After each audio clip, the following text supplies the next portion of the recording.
Welcome back to another video. Make sure you hit that subscribe button, and while you're down there, hit the like button. Today we are about to watch father tries escaping police after his entire family. Let's get it. Stand by. This is Jason Carrolls, Not the and helis. he's currently being chased by 12 police cars and 1 police helicopter. Come on, Greg. We stuck in a little bit of traffic here. The reason is that just a few hours ago, he killed all 3 of his children to get back at his wife for divorcing him. What is going on? I don't know. Like, why'd you do it? I think I felt like I was saving them. However, this car chase would end in a disaster. Steel bridge coming up. He's swerving. Boy, go subscribe to Dr. Insanity. Right now. After you subscribe to me. Read that It all advisory. started on Monday morning of June 13th, 2022. The police department of Round Lake, Illinois, received a shocking phone call from 30-year-old Debbie Carrolls, who had just discovered her kids unresponsive. 911, what's the address of the emergency? Hi, I'm at Camden Lane. My husband killed my kids. Okay, tell me exactly what happened. I came home to take the kids, and they're all on the bed, and they're Okay, all right. How many children? 3. How were they killed? Please, they're cold. They're cold. Okay, Please. ma'am? Ma'am, how were they killed? I don't know. Maybe he suffocated them or cut them. They're laid in the bed. I'm assuming he took them. Okay, where are you right now, ma'am? Okay, we have officers there. Where are you right now? I'm upstairs. They come inside. I'm Okay, upstairs. she's upstairs. Please, you guys, wake up, please. Upstairs with the children.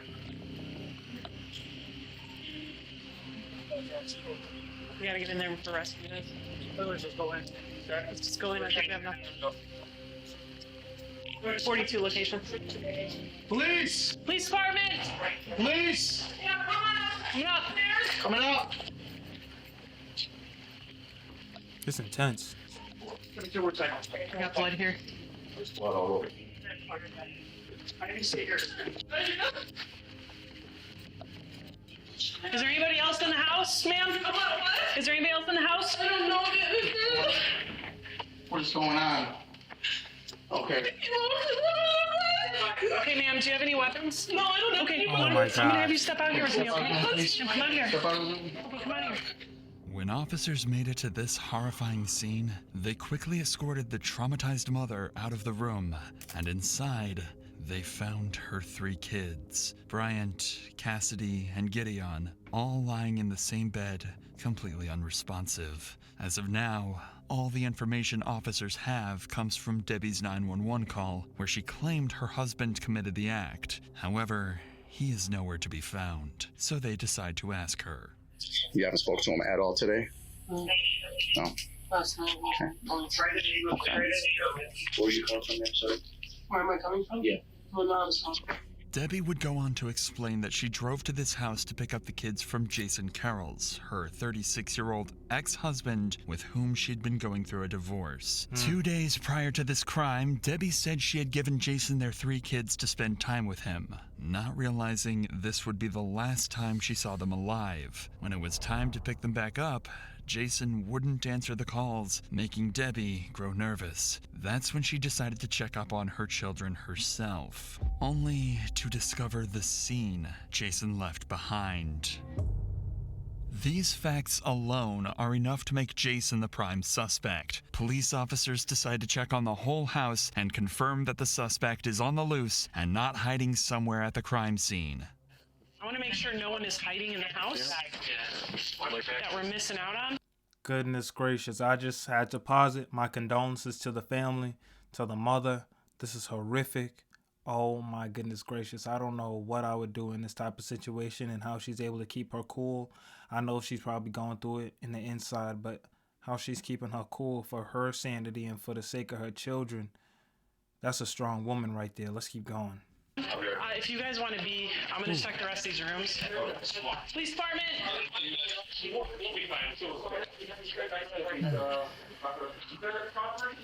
I got a knife in the bathroom. You got a knife there? I got a knife in the bathroom. Okay. Hey, let's leave the house. This address sounds familiar. Yeah, I'll come from over here and look in there. No, I don't see anything in here. So I feel pretty confident up here. I'm guessing we shouldn't have anybody but a rescue come up, right? Rescue's coming up. And that's it. It seems like Jason is not in the house. The only thing this female officer finds is this knife near the bloodied sink, along with a bloody razor blade. These could be possible murder weapons that Jason used in this disturbing crime. However, when the medical examiners arrived at the scene and had their first look of the victims, they would quickly dismiss this theory entirely. So, do you guys see the wounds on the kids? Because there's a lot of blood. I don't want to make you guys touch or anything with the body. I don't see anything other than blood to the hands here. I mean, it's nothing that would ever be worth resuscitating at this point because they're just... What I'm wondering is if this is Dad. I'm not sure whose that is, but I don't believe it's one of theirs. The victims had large, strange markings on their necks. The lips, skin, and even nails on all three of them were completely blue. It was clear the victims had been choked, but there were no signs of stab wounds or similar on their bodies. This made the officers question where exactly all the blood had come from. In every room the officers would look through, there were pools of it, especially in the master bedroom where the victims were found. This is where one of the officers would find a trail of blood droplets leading downstairs into the kitchen, where she would find their biggest clue yet. A letter to Debbie. Despite the difficult handwriting, there are several clues in the narrative proving that Jason Carrolls wrote this note and left it in plain sight for Debbie to find. According to Jason, their marriage lasted for 7 years before they filed for divorce and fought in court over the full custody of their children. Halfway through the note, it seems that Jason lost the court. And this is also confirmed by the disturbing sentence written in the middle of the note. If I can't have them, neither can you. What? Finally, Jason ends the letter by saying he would end everything on his terms. Yet, it wasn't the most horrifying thing the officer would discover in the same room. She'd find another writing, now on the board. I'm sorry. I loved them too much to leave them behind. You promised. You swore. You lied. How in the world do you love your children so much that you would intimately choke them and strangle them to death for as long as it takes for them to no longer have oxygen going to their brain, and you continue to squeeze and hold their necks either with your hands or some type of rope or cord or something like that until they died? You did that to one child, then you did it to a second one, and then you did it to a third one, and you say that you love them. And you said that if I can't have them, nobody can. Talking about your own children as if they are possessions. Just because you may not have full custody of your kids don't mean you can't go visit your children. You can't see your children. Even if you couldn't see your children, it's probably a good thing because look how psycho you are. It's a good thing that she got them in court. Good job, judge. I don't have any other words. This guy is disgusting. Let's keep going. This is not just evidence. This is a confession that whatever happened to their kids, he knows the absolute truth. Yep. But if he did what he promised to do, then police officers would have more trouble finding his body than his confession. But luck was on the officer's side this time. Something was missing in that house, specifically in the garage. Jason's red 2010 Nissan Maxima. A significant clue that would help them find Jason.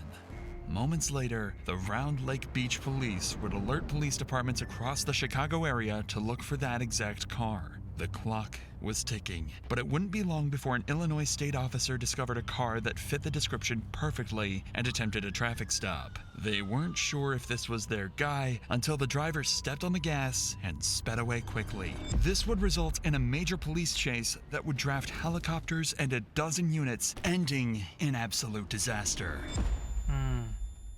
But before we get to that, we gotta talk about the sponsor of today's video. Morgan & Morgan. If you're seriously hurt, who just sped away from the officer that tried to stop him. That officer wasted no time in calling all available units to help catch him, including a police helicopter equipped with thermal vision. The adrenaline-pumping chase continued like this for 17 minutes, with police driving as fast as possible, but Jason somehow going quicker, even managing to slip out of the helicopter's vision for a brief time. You got visual?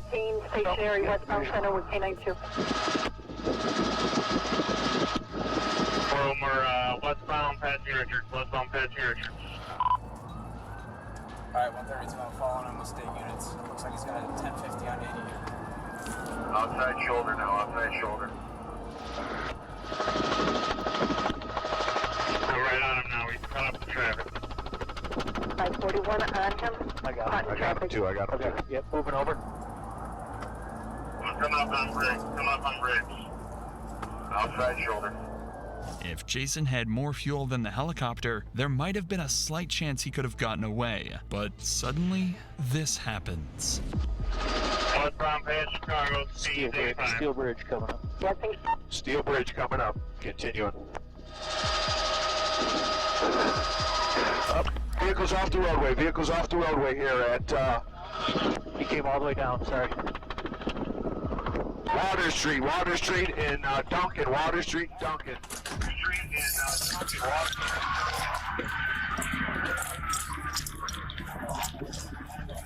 Holy shoot, man.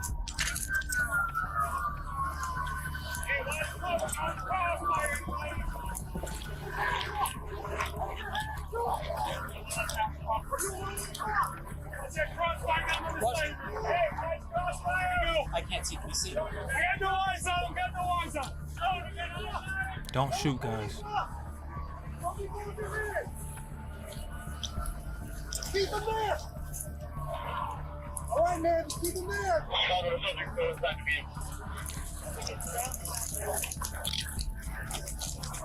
Wow. Can you see his hands? Yeah. Keep him up. No, I'm not gonna shoot you. Come here. Put your hands. Put your hands out of the car. He looked perfectly Put your fine hand to out me. the car. Got any weapons in the car? No, sir, I don't. No knives, no nothing. My plan was to. What? Leg right now, lacerations up on the arms and hands. My plan was to drive. Hey, man, can you feel your feet? A little bit. So, Willie, don't move your legs. Can you go over your toes right now? Anything else hurt? You don't know? Just keep your eyes open for us, okay, bud? Rip him out. Yes, you did. What's that? That's good, man. Hey, the good news is you didn't hurt anyone. I mean, besides yourself. Further inspection of Jason's state proves that Jason is unharmed, but clearly struggles to stay semi-conscious. But even then, he has enough strength to admit what he did back at the house. Bleeding out of range? Yeah. What's that? You think you hurt your kids? They tried to get over, and then I woke up, and all of a sudden, they were dead. Cat. And I didn't even. You don't remember what happened? I mean, I know what I did, but I didn't feel like it was me doing it. I don't understand. All right, man. Well, we're going to get you the help you need, okay? Where are you from? Don't you know there's stuff from there, but you know what I did. I've heard some stuff. I mean, it's all kind of new to me. I mean, I'm not gathering enough based on what you said. To be with them. So hey, we got. You want to be with them, so you killed him. So you successfully killed. First off, he said he didn't want to hurt nobody. So he was more concerned with not hurting people while he was driving recklessly on the highway than he was concerned about not hurting his own children. Then he had enough heart, or was heartless enough, to kill his own kids, strangle them, and then fail to kill himself. He loved himself more than the children, saying that he just wanted to be with them. Why you ain't take no poison? All them knives in there, and you didn't want to just hit yourself in the stomach and cut it all up in there and bleed out with him? Hold your breath long enough. You'll die. Go drown yourself. He made sure the kids died, but he ain't do nothing to guarantee his own death. This dude's sick. And he's talking to them, I think I hurt my kid. You know exactly what you did. Stop faking. You're not hurt. You can feel your toes. You're conscious, not semi-conscious. He's fully conscious, admitting and confessing to what he did. Rip him out of that car. Forget the ambulance, the fire, whoever's got the jaws of life or whatever it's called. Just rip him right through that little opening that he got. Kick him in his back a couple of times. Break a couple of his bones. Do whatever you got to do and then put him in a car and let's put him in a cell. We don't need a trial. We don't need a judge. We don't need to waste the jury's time. Just put him in a cell. Put him in the bottom of the prison for 2 weeks, and then y'all know what to do with him. Get him out, but I want to keep control of his hands. You know what I'm saying? Clear the cell with fire department.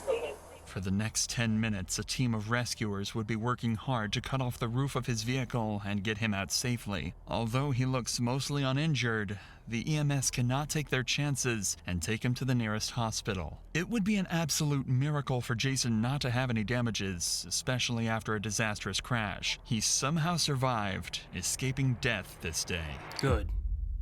But the person he couldn't escape, no matter what, was Detective Barrera. After being informed of Jason's stable condition, he and his partner were dispatched to the hospital. Their only goal was to get as much information out of Jason as possible about what had happened hours earlier, but more importantly, why it happened. To do this, they'd start with talking about his relationship to his former wife and the mother of his children.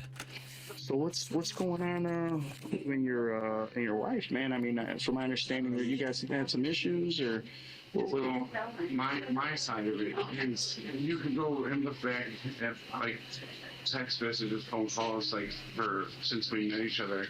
I've always complained about how she makes up things to justify how she treats me. And I put up with it because I have no self-worth. And she's always like manipulated me and like put me down and been mean to me. And the only time like I've really been mean to her is when it's like I'm not even being mean. It's more like it's like she says something mean or rude that's not true to hurt me, so I say something mean back because I know if I say something mean, she'll tell me the truth. Clearly, this doesn't make much sense. It seems like Jason might be trying to portray his wife as a manipulative and toxic partner. However, it's hard to tell if this is a genuine feeling or simply an attempt to gain sympathy from the officer. So Detective Barrera decides to keep digging. So what all transpired today? I mean, you guys are married still, from my understanding, or separated? You guys are separated, but legally still married? I found out the day before yesterday that she cheated on me and left me for another guy the day after my birthday. Okay. And then she's been keeping the kids from me, but she claims that she hasn't. But the truth is I thought she was keeping the kids from me. But the truth is she was seeing somebody instead of like calling me with the kids. And you know what I'm saying? Like I found out she was cheating and she was lying, just lying to me. And like I was just very adamant about it. Because like when you're with someone for 7 years, like you know their poker face, you know what I mean? Like you know when they're lying to you. I get you. Like, especially someone that lies as much as she does to me and herself. Jason is describing his wife as manipulative, mean, and the problem in their relationship, which seems unlikely given what they know he's done. This conversation is going nowhere, so the officer decides to move on to more important things. What happened to the kids? If I'm being honest with you, sir, I don't know why I did what I did. But, like, I know what I told myself when I did it. You know what I mean? Okay. Like, what was that? And it was, like, that they were, that, like, they deserved to be with me. And that I felt like she was neglecting them. And I wanted myself, and for some reason, I thought it was okay to hurt them, too. I don't know why I did that. Like, I thought we would be together, like, you know, and whatever's after this life, like, you know, and like the whole time I was trying to get myself at home, I kept telling myself that I'm waiting for you, you have to be with him. Was this something that you wanted to for her to feel your pain in that sense, or you know? Say yes or no to that. Okay. Honestly, I don't think so. Okay. What exactly? I just didn't want to be in pain, and I think I told myself that, and you'll actually hear it in the last time we talked. I told her, it's like, if I'm not around, you're just gonna start taking it out on him, and they don't deserve that. And I think. Nah, go. If you didn't want to be in no pain no more, you could have did what you needed to do to yourself on the side, brother. You didn't have to do nothing with those children. And you thought after doing this act, you would be with those children in heaven? Nah, you going to rot and burn in Hades. Sheol. That's where you're going. You thought you was going with where those precious children were going that did nothing compared to your sick self? You really thought you and them were going to the same place when all you wanted to do was harm yourself? You didn't want to be in pain no more, so you hurt the kids, and you successfully hurt the kids but couldn't successfully hurt yourself?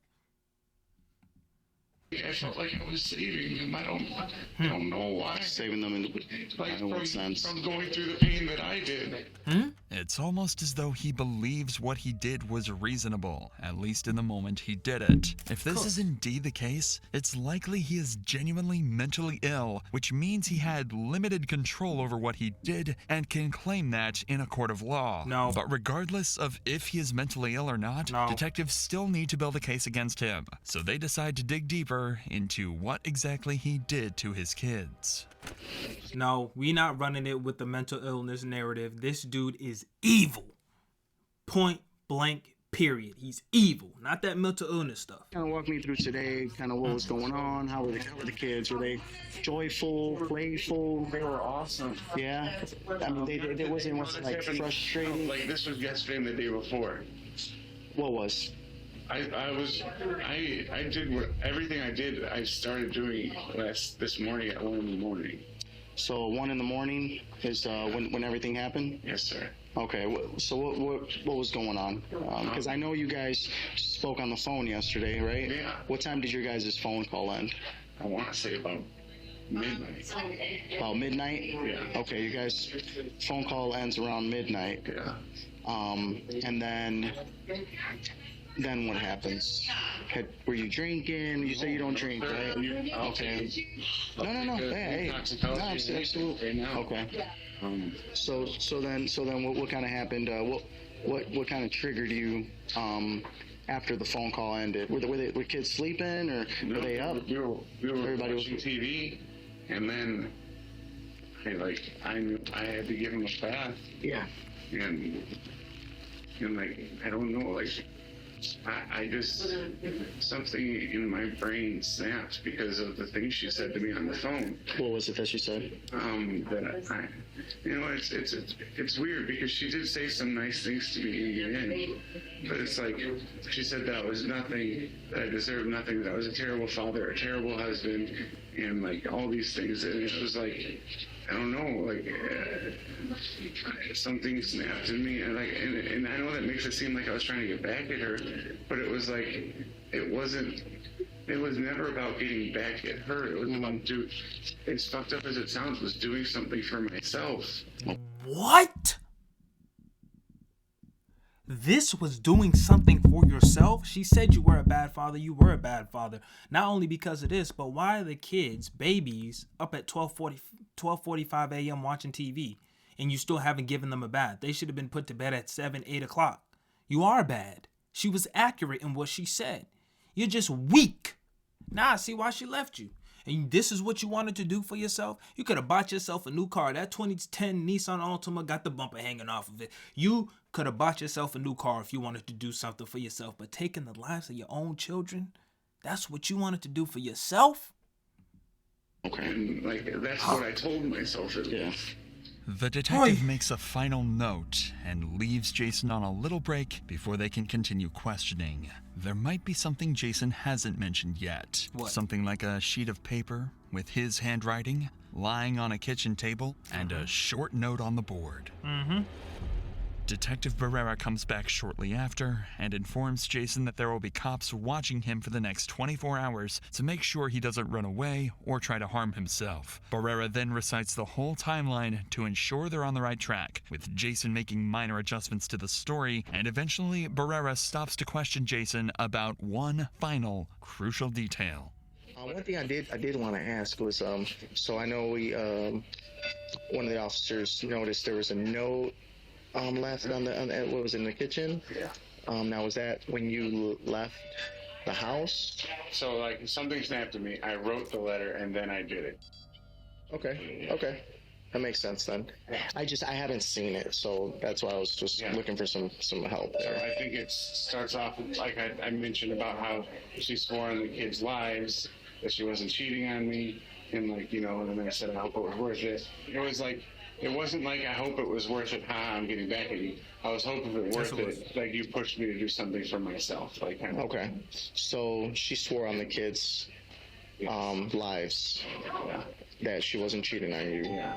In reality, she was. Snap. Like, I don't know, maybe like. So then you, basically in your head, you're saying, you're thinking, and again, you know, correct me if I'm wrong. Any moment, if I'll admit, part of me thought, like, if she's gonna swear in their lives, they belong to be with me, like, you know, like stuff like that. Mm-hmm. This statement confirms the writing on the board. You promised, you swore, you lied. It seems like his supposed mental illness and urge to, quote, save his children were not his only reasons for doing this. These statements make it seem like Jason partly did this to get back at his ex-wife for cheating on him, leaving him, and taking his children. Yep. It almost seems like he did all this to make her feel what he felt. However, at this point, Jason needed to rest, and the officers decided they were best off continuing interrogations the next day. Why does he get to rest? Early the following morning, police officers would escort Jason out of the hospital in a robe and get him to the police station, where he would be placed inside an empty room and left with his thoughts. However, he was unaware that his ex-wife, Debbie, was sitting in an interrogation area only feet away from him.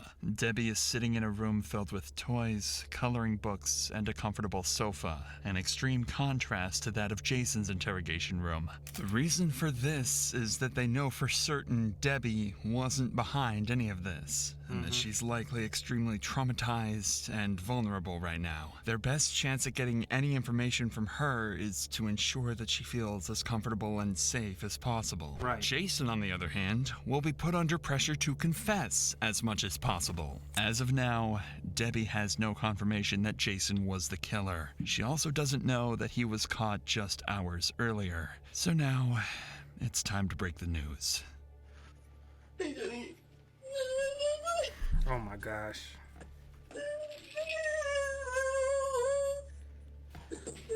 I know we spoke earlier. I'm sorry, I don't, you know, this isn't part of my job I enjoy. But I do have to officially, you know, do this, and I have to notify you that he did your 3 children. I don't believe it. Did you find him? Yes. Is he dead? No. Where did you find him? The police chased about an hour and 30 minutes away from here. He's in custody, and we're gonna do our best. I'm a detective. I'm a detective unit. We're gonna charge him as best as we can. We're gonna do this right. Everything Jason said up to this point was nothing but his own version of events. And Debbie, well, she never got the chance to talk about what she saw that day and what it made her feel. As a victim, her voice matters the most, and that voice would be the final nail in Jason's coffin. I woke up. I ate. I didn't contact them until I was on the way to get them because they had the doctor's appointment today. I went to Walmart to get diapers. I went to Walmart to get some sand for their playback. I got a bathing suit for my daughter. And then I went there and I opened the garage door. I didn't notice anything. I didn't really think about it. I walked in and I looked to the right and I saw the door broken off the hinges. And then I saw drops of blood. And then I turned around and looked in the garage and I saw that his car was gone. I started calling him because I thought maybe he took the kids or went somewhere. And I heard his phone upstairs. So I started walking up the stairs and I just saw more blood, and then just started saying to myself, no, God, please no, please no. And I go in the room and I saw all three of them there on the bed. And they were waking up. They were so cold.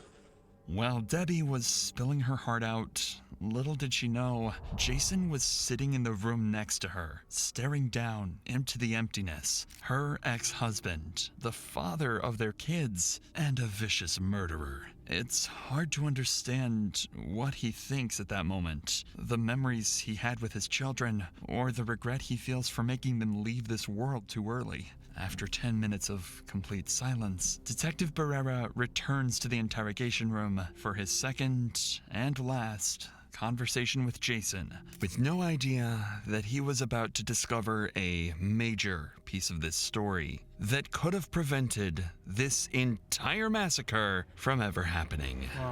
How's your... We had a detective that used to beat people up in the interrogation room. That's really what I want. Do y'all feel that same type of energy? I wish this detective would just get up when he goes to walk out the door, cover the camera, and just get up, give him one good one. A good one to the jaw. Because I don't know if they're going to do it in prison. I just hope they give him one.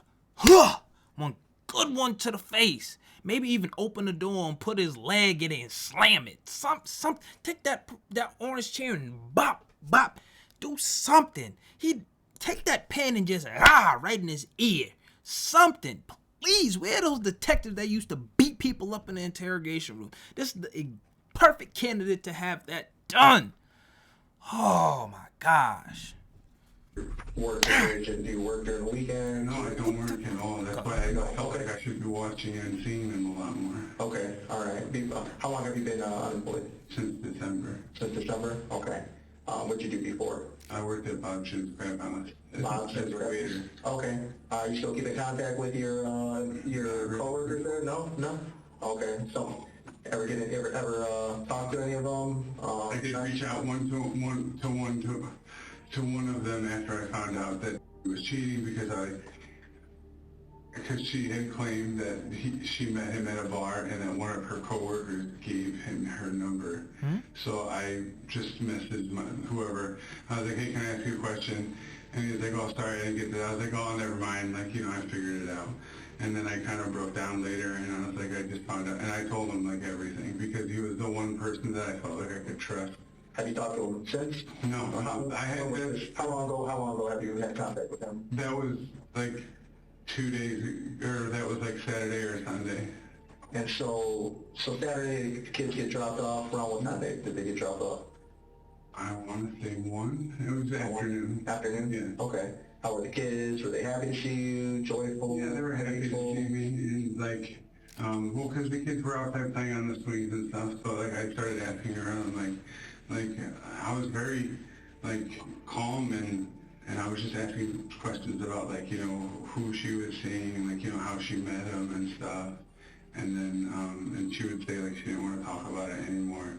And I would say stuff like, what do you have to lose? Like whether you cheated on me or not, it doesn't change anything with the custody battle because Illinois, like I know the law with like, it wasn't a bad exchange. It wasn't bad, it wasn't good. It was just I had handled it great until I had got mad and texted her later and like I don't remember what I said in the text.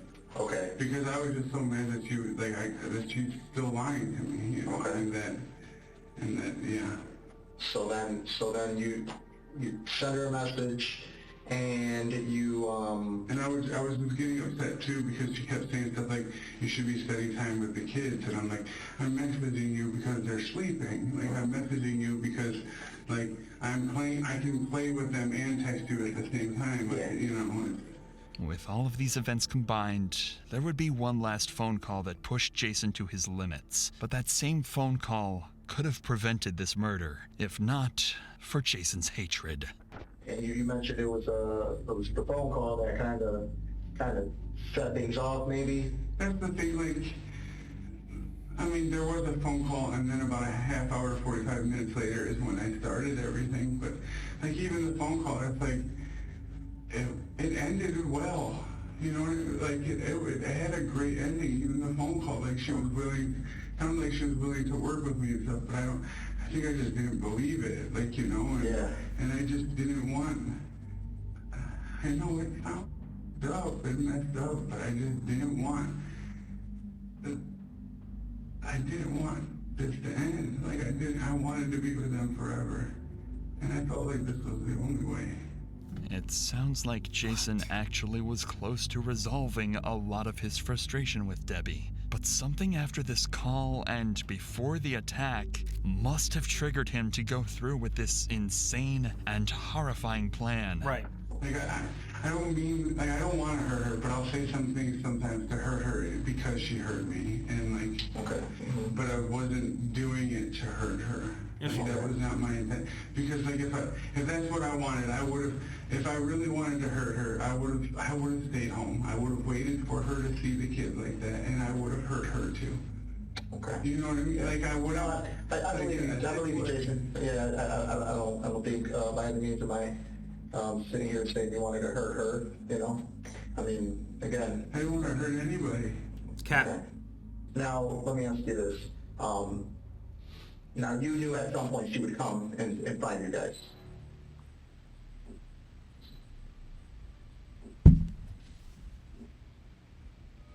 What Detective Barrera just said catches Jason by surprise, because his actions contradict his statements heavily. How could Jason claim that he didn't plan to hurt her when all his actions would ultimately lead to Debbie finding all three of them unresponsive? It wasn't until about like noon, 12:30, like so 12 hours later almost, that's when I realized like she's gonna be here soon. Like I can't, like I don't want to hurt her. I don't want to, like I can't be here when she's here because I'm just gonna end up hurting her to give myself more time to be with them. Okay. Yeah. And so like my whole thought process is the only way to get more time to do it is that I'll go drive into something, but then. There was just too many cars on the road. I didn't want to hurt anybody else.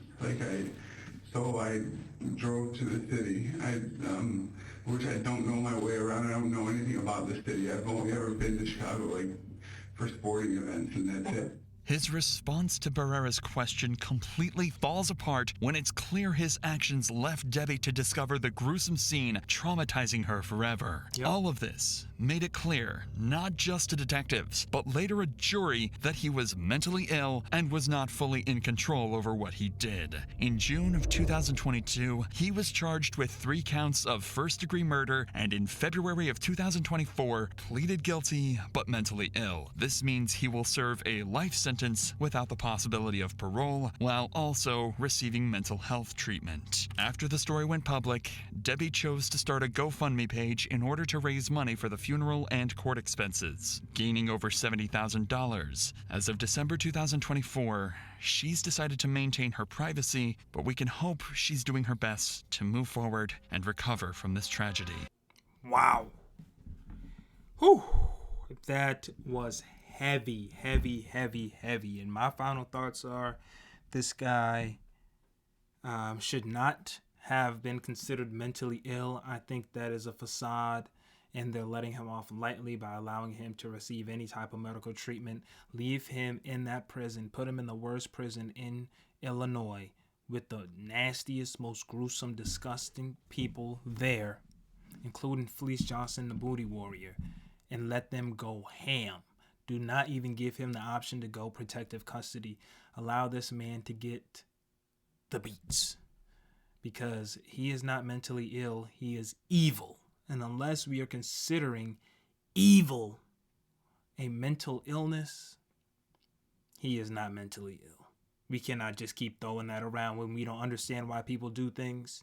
He's evil. And he tried to blame the woman. Even if she was talking to a different guy, that does not give anybody the right to go and off their own children. And again, he was more worried about hurting people on the highway than he was about hurting his own children. He was more concerned about his own life because he said he wanted to be with them, but he could not find a way to off himself, but he was able to do it to the children. And then lastly, he continued to say he did not want to hurt her, yet he left the door open and left all the kids in the bed. And who else was going to pick up the children? It was her. If you didn't want her to see it, why did you leave the doors unlocked? Why didn't you take the kids with you if you didn't want her to see it? You did want her to see it. You did want to get back at her. Your life was falling apart. You have no job. You have nothing going for yourself. And rightfully so, you lost custody of your children, in which you could have worked to get custody back. You could have actually worked with the judge, with your own lawyer, to actually take steps towards getting those children back, or at least having the ability to visit them. But you thought killing them, committing that act, would join you guys for the rest of eternity? Some angels? You think they allow angels with the devils in the afterlife? Well, I guess you'll find that out when it's your time. But guys, let me know down below in the comments your thoughts. And while you're down there, make sure you hit the subscribe button and the like button. I am out of here, guys. Take care.